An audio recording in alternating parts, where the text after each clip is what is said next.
Hi guys, Seb Negri here, and this is the final whistle. Hello and welcome back to the final whistle, brought to you by the Rugby Connection podcast. Well, our next guest is an absolute workhorse, whether it's for Benetton, for Italy, even more recently with the World 15, 45 caps for the mighty Azzuri. It's Sebastian Negri. Seb, thank you so much for coming on. How are you getting on? No, all good, thanks. And yeah, it's a pleasure to be on, and yeah, looking forward to the chat. Good. Well, we are making history today. You are our first Benetton player and our first male Italian player as well. So there you go. Oh, brilliant. Yeah, well, like I said, it's a pleasure to be on and looking forward to chatting with you. Yeah, I'm looking forward to it. First question, we ask all our guests this, just to get the ball rolling a little bit. What actually got you into rugby in the first place? I think, listen, growing up in Zimbabwe, not just rugby, but sport in general was a big thing. And having two older brothers, in the garden, kicking a football around or throwing a rugby ball around, I was always interested in sport in general. And then I think the move to South Africa, where rugby's, the biggest sport and everyone's so passionate about it, I think, I got to grips with it. And, my passion grew from there, and once you get a taste, I guess I wanted to pursue a career in it, and I'm very blessed and grateful to be doing what I'm doing. Amazing. Now, have you always been a back row, or did you play any other positions? Yeah, I've been all over. I actually started, when I first started playing rugby, I was a fly half and a fullback up until about 16. So I wasn't forward until probably 16, 17. When I grew a lot and put on a bit of weight, put on a bit of timber, and they chucked me into the forward pack and became a second row, back row, which was awesome, because I think I added a bit different, a different dimension, I guess, to the team. And through the rest of high school, I was in the second row and played a bit of back row too, and then on to England and Italy. I've found my place in the back row. Fair enough. That leads us to the next question. If you could play in any other position, where would you play and why? Would you run it back into the? Yeah, I'd go straight back into the back. Nice. And I would probably choose playing 12. Just crash it up, carry as much as I can, and just enjoy life as a back. They don't do too much, do they? I never used to understand this, but when I was a back, I always we do a lot of stuff, and then I got moved to the forwards, and the backs don't do. Yeah, you're doing scrum sessions and smashing each other and doing mauls, and they're just kicking to each other and passing. Yeah, and they get all the credit, but exactly. So you are a back rower, like out and out. You can play right across the back row. Who is your dream back row partners from both past and present? It could be anyone. You don't even have to have played with them either. It could just be anyone you can. No, I think I'll pick guys that I've played against. Okay. And I would have to say at number 8, I would put Dwayne Vermeulen. Of course. And then in the back row, I won't include myself. I'll put Pocock. I would love to play with those two, like Pocock at 7 and Dwayne Vermeulen at 8. I think that would be quite a good combination. But yeah, if I wasn't playing at 6, you'd have to probably think about the line out a bit more, and maybe someone like Thierry Dusetois, going back and looking at that French side. I think he was pretty instrumental. And also Kieran Reid, who I played against, he was pretty special too. So those are a few of the names. I like that. Anyone from the present day that's still currently active that you would like to? I've played against so many, and so much respect for everyone I've played, but definitely Dwayne Vermeulen's one that that stands out, not only as a player, but as a bloke off the field. He's a top guy, and we still keep in touch. Always looked up to him and played against him for Toulon and then against South Africa too. So, yeah, a special player. And then Kieran Reid and the All Blacks, and also Ardie Savea was also, massive. So, yeah, those are a few of the names. Even, like I said, Pocock, Australia, Hooper, and yeah, those are just a few of the names, I'd say. I love that. Good luck to any opposition. Yeah. Who is your toughest opponent? It could be international team, club, or just player in general. A player that I think influenced the game a lot when I played against him, and was tough, physical. As a back, I would say Manu Cholangi. I think he's a wrecking ball. He's strong. He's physical. He's got good skill. So whenever you play against players like that, it's always going to be a tough day, and he's a massive threat. So I would say Manu's a player that I always keep an eye on if I see he's playing. And then in the forwards, yeah, like I said, Dwayne Vermeulen's pretty tough. Someone that brings a lot to the game. And then in that All Black side, I've been lucky enough to play against All Blacks twice, and Ardie Savea was a handful. So yeah, a few of those guys, I would say. That's fair. It's kind of all the same, so it works. We're very consistent. Yeah, exactly. I try and compare. I try and have battles sort of in the back row. More recently, probably in, Faletau for Wales, top player. And then even more recent for England, even like Dom Brandt, a special talent, really good carrier, good bloke as well. So, got a lot of time for those players. Good. That's what makes rugby the best sport. It doesn't matter what happens on the field, it stays on the field. Yeah, and I guess I sort of experienced even more of that now playing with the World 15. I think, you put in a room with all these stars and all these players you grow up watching and have so much respect for. And yeah, even in the Barbarians team. And then, you go out and smash each other, and then afterwards you have a night out together and beers, and they're all really good guys. And, experiencing that week was pretty special. Just going into the World 15, like the build up to that, is it similar to the Barbarians? Because what I hear is I think there's only like one training session and the rest is very social. Yeah. No, it is a very social week. Now, I'd be lying if I said we didn't enjoy a few beers and a few nights out, but I think maybe a bit more serious with the World 15. I think Steve Hansen said to us at the beginning of the week, like, guys, this is the Barbarians week, so we're going to really enjoy each other's company, socialize a lot, have a few nights out, organize dinners, etc.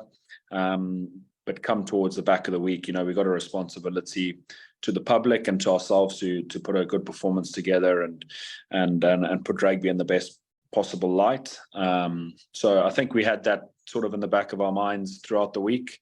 But no, for sure, we enjoyed a few evenings all together. Good. I mean, you did make history. You were the first player to score on that day. Yeah, exactly. So it was pretty surreal when I crossed over. Never would have thought that I'd, growing up as a young boy, that I would have been involved in a World 15 Barbarians game, and to score after 5 minutes was, I couldn't believe it. So no, it was very, very special week. Met some great humans and guys, that will be friends for life now. And a very special and surreal week. I love that. Going on to the national team now. Yeah. What does it mean to you personally to represent Italian rugby and the jersey itself? Yeah, well, I think the Italian people, my Italian heritage have given me a lot. My family went through a tough time back in Zimbabwe, and my dad's family and his Italian side were all there for us, and were a massive support for us when we lost our farms and lost our homes in Zimbabwe. And they were always a massive backbone for us. So every time I put on an Italy jersey, you know, I'm not only representing my close family and friends, but you know, I'm representing my Italian heritage, the family that were there for us as the family when we needed help, and you know, I'm extremely proud of that. And I guess, you know, every time I run out for Italy, I'm representing them, and I try and make them proud. So yeah, it's a dream come true to play for Italy. You know, I've been very lucky to play 45 or 46 times, whatever it is, and every time you put on that jersey, yeah, it's pretty special and pretty surreal. And at the same time, I've got a responsibility to all the people that have been there for me, the Italian fans, the Italian people, and yeah, I just want to make them proud. Good. I can feel how passionate you are about it, and that's what I love about asking people these sort of questions. Sticking with the Italian team, obviously the World Cup is like right around the corner. Yeah. How are you processing going into it? Because obviously the group isn't easy. You've got the All Blacks, you've got the host France in that group with you. What's your personal feel going into this World Cup? No, I'm excited. Really, really excited. You're always going to play tough teams in your pool. You know, we play tough teams during the year in the Six Nations. No international game is easy. And I think my mindset is sort of, you know, take 1 week at a time and focus fully now on preparations and getting my body in the best possible shape to perform at the highest level.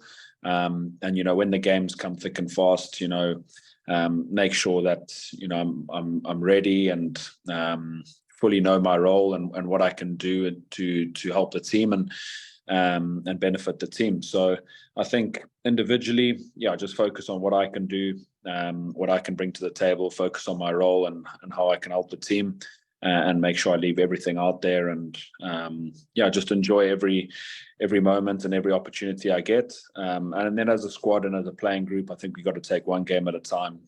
You know, a lot of people will say, you know, we got to focus on knocking over Namibia and Uruguay, and they're easy games, but no international game is easy. You know, we almost slipped up against Namibia in the previous World Cup, in Japan, and then Uruguay gave us a bit of a fright in November 2 years ago. So they're not easy games, but we got to be fully focused on, you know, preparation, making sure that we're all on the same page and focusing on ourselves. Take one game at a time, and you never know, anything can happen in those last two, and we'll see where we're at.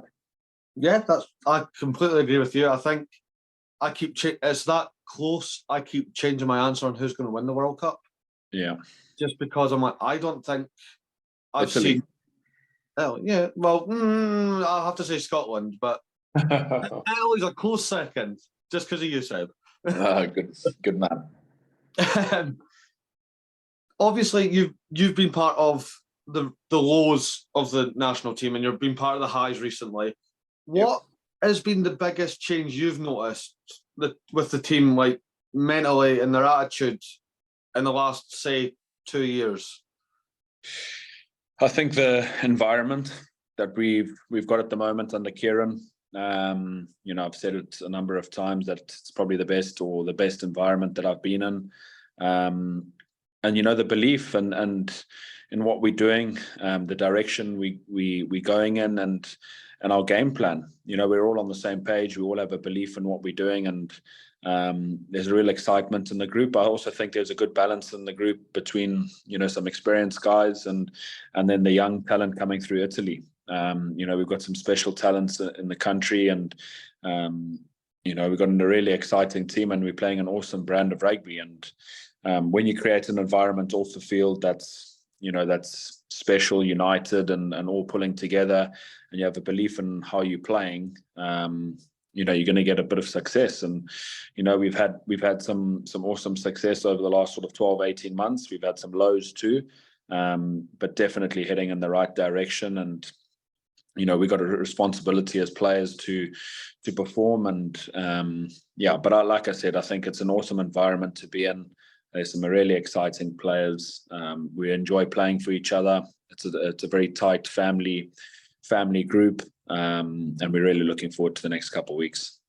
I love that. I just love the passion that the players bring. The anthem on its own is fantastic, especially at the end when you're like, is it you like lean forward? Yeah, I love it. Love that. No, it's special. Yeah. What does the team need to do to get to that next step? Because you could see it. You're so close. We are close. I think we're still learning. I still think, like I said, it's a pretty inexperienced group. You know, a lot of these players are, you know, under the age of 23, 24, with only a handful of caps. So the experience at this level will help us in the future for sure. I mean, we talk about this World Cup and how excited we all are, but you know, how exciting will this team be in the following World Cup and even the one after that? Because, you know, you'll have players who are way more experienced and with 80 caps each. That's the sort of reality of it. But I think we got to be more consistent in what we're doing and keep learning and keep being hard on ourselves and with each other you know, keep at it, keep believing in what we're doing, not change too much, and I think all these learnings will help us and put us in good stead in the future. Fingers crossed, because you could see it. There, like we talked about it pretty much all the season when it was all and in the Six Nations. Like, there's something there. It just needs to keep going. Yeah. Exactly. But I mean, that's also the reality of it, is that you judged on results. You know, we had an awesome Six Nations and, you know, line breaks and the way we played. And, you know, we've definitely got a lot of respect and credibility back within the group, and people from the outside, you know, enjoy watching us play. We're a bit more respected, which is awesome. But at the same time, we've got a responsibility to get results, and I don't think we're far off. I think, you know, a bounce of the ball there or here, you know, we win one or two of those games. And, we just got to be maybe a bit more composed, kick in the right areas of the field at times and don't put ourselves under, you know, too much pressure. But also we're playing an exciting brand of rugby, which everyone's on board with, and definitely an exciting time. There we go. That's what we like to hear. Before we go on to something different, there's two questions that have came in from teammates of yours. One's internationally and one's from Benetton. I'm going to read them off to you, and I want you to guess who told us that. Okay, so starting with, I'll give you a clue. It is the club one first. It is the club boy first. It's the club one first, yes, from Benetton first. How many pairs of Gucci robes do you have? Gucci robes. Is it a foreigner or Italian? Foreigner, yeah. Scott Grafton? It's not, no. English? Is he English? No, he's not English, no. Foreigner. But is he still at Benetton now? I think he's just retired from what I've seen on his post. I think. It came across like a retirement. McKinley, Dean Budd? Nope. Herbst? Nah. Who is that? Tell me. It's Cornel Els. Oh, Cornel Els. Okay. I'll see him later and have a word about him. But no, I don't. I've only got one or two, so don't worry. That's fine. And from the national team, why are you so bad at golf in real life and on PGA 2K23? Tommy Allen or Varney? It's Stephen Varney, yeah. Yeah, it's Stephen Varney. Yeah, it's because we play, away from, we're pretty close friends, but, away from training and things, we play a bit of PGA Tour and a bit of golf on PlayStation, so that's always a good laugh. But apparently you're not good at it. No, I'm definitely the rankings go Tommy Allen first, myself second, Varney, that little rat, third. Fair, I like that. Well, we're going to move on to something a bit different now. We're going to get to know you as a person. Yep. Cats or dogs? Dogs, all day. Yeah. Any specific breed of dog or? Oh, I do enjoy family dogs, so like golden retriever, Labrador. Yeah, I'm not a big fan of cats. Mum and dad have a few cats, but I've always had a bad experience. We had a cat that always just used to scare me and pounce on me. Yeah, just come out of nowhere, really. So yeah, big fan of dogs. Fair enough. Favorite film? Favorite film?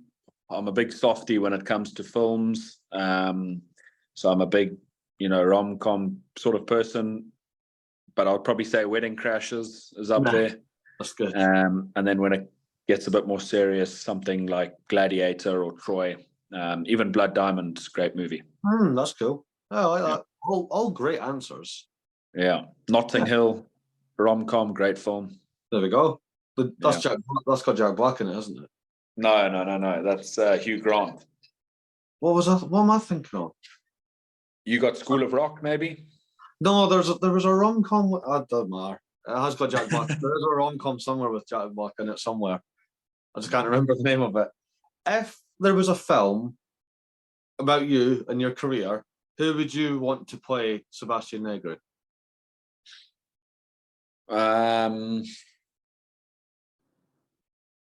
That's a good question. I'm gonna say Christian Bale. Okay, yeah, he can do that. He's got the only because my fiance fancies him, so it's a dream for her as well. Then there we go.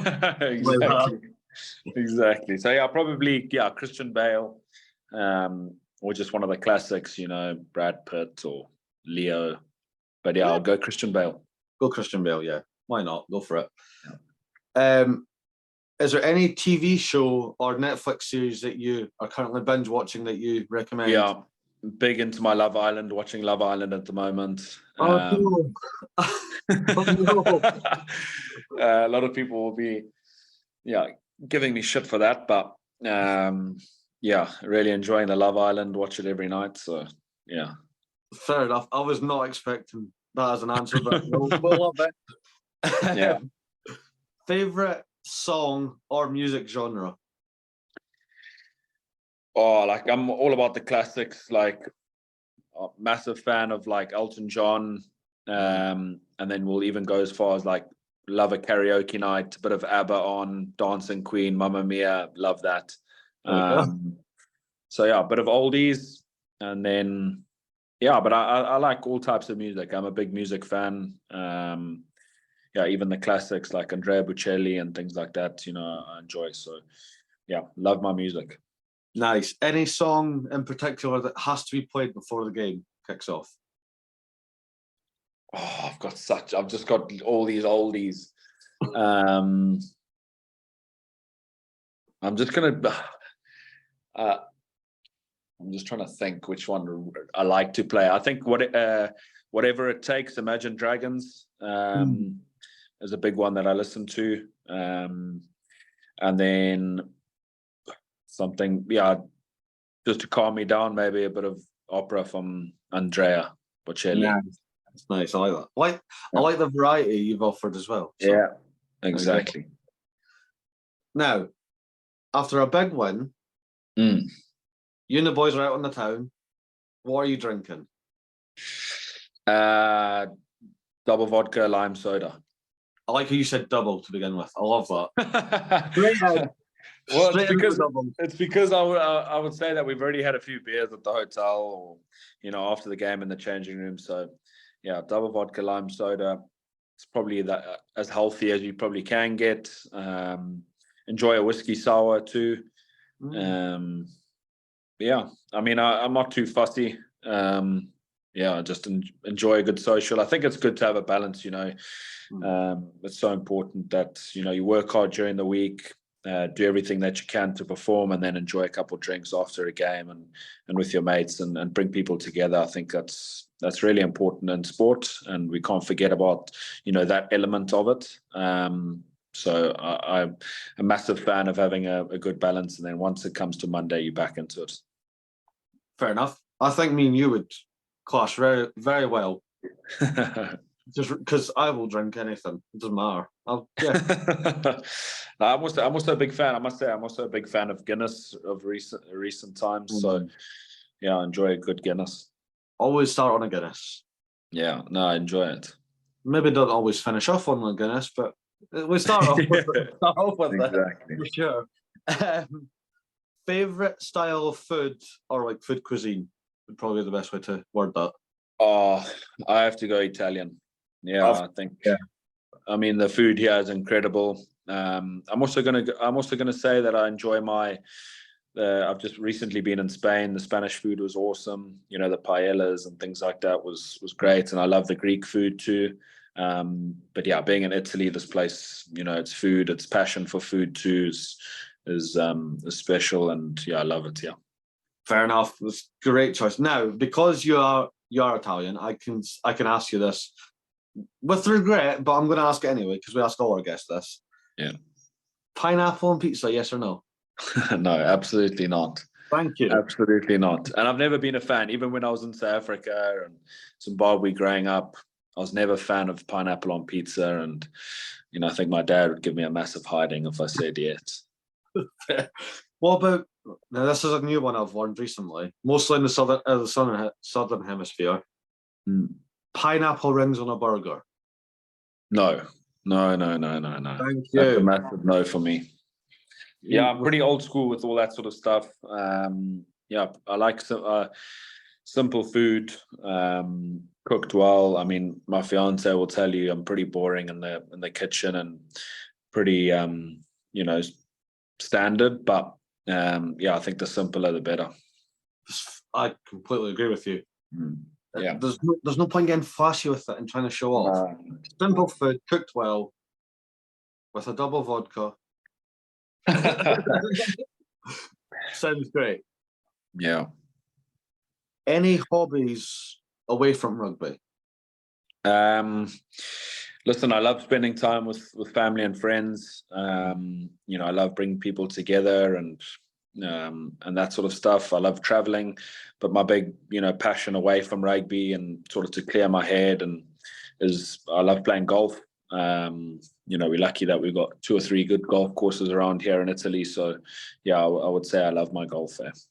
Nice. And you're better than Stephen Varney, that we've learned. Oh yeah, I know. Stephen's terrible. That's fair. If you could go anywhere for a holiday, where would it? Formentera. So it's just off the coast of Ibiza. Just been there now for 10 days. Yeah, really special place. So yeah, definitely Formentera. Sardinia in Italy is also beautiful. And I've also got a massive soft spot for the Greek islands. So any of those. Nice. I love that. I've been to Greece once. Yeah, I'd like to one day. Loved going to Greece. Went there a lot while I was growing up, and yeah, I've definitely got a soft spot. Love that. What was your worst subject at school? Maths, for sure. What was the best one? Best one, art, geography, history. Yeah, I've got a little bit of a passion for history, I would say. Pretty good at geography, and you know, I was pretty decent at art too. So yeah, I'd say those 3. We're just uncovering so much about you that I bet a lot of people did not expect. So he loves rom-coms, he loves Love Island. Art. Yeah, catching us all off guard with these now. The most famous contact you have on your phone? The most famous contact I have in my phone. Probably at the moment, but he's my best friend too. So is Tom Curran, the cricketer for England, and obviously his brother is a big celebrity now, Sam. So you know, we grew up all together in Zimbabwe, us Currans and Negris, and yeah, I'd say those those are probably the most famous. Obviously, loads of rugby contacts and things like that.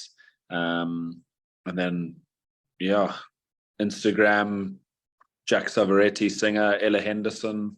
Yeah, that's about it. And me, of course. And you, yeah, and you. Always have to try and plug that in somehow. Final question for you today. One thing you'd like to be remembered for? One thing I'd like to be remembered for. Does it have to do with rugby or just in general? In life, you're our guest. It could be for rugby, it could be for life, it could be for both. You're our guest. I just think being a genuine, loyal, and good friend. You know, I think it's really important, you know, to be a good guy and to be a kind person. So you know, I have, yeah, I'd say I look at those characteristics. I value those.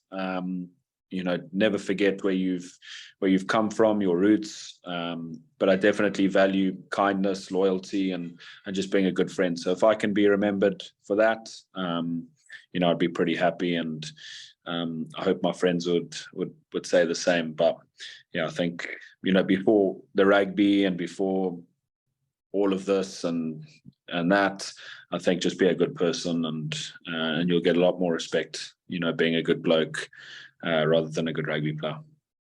There we go. We could not finish on a better high than that, because the book is now closed, Seb. You've absolutely smashed it. Obviously, good luck in the World Cup. Thanks, Tim. So I'll see you in a month, because Scotland are away for the warm-up. Sure. Maybe get a Guinness or double vodka or something. 100%. Look forward to it. Probably after the game, though. I don't want to... Yeah, probably after. And if I have a shocker, I'll be in the hotel, so probably not. But if I play well, then I'll be out. There we go. There we go, like that. But thank you man. so much for agreeing to come on. And yeah, all the best for the upcoming tournament, and hopefully see some proper Italian flair, and passion's guaranteed. So yeah, thanks so much. Really appreciate it. Thanks for having me on, and take care and chat to you soon. Yeah, absolutely. This has been the Final Whistle with Sebastian Negri, and we will see you next time.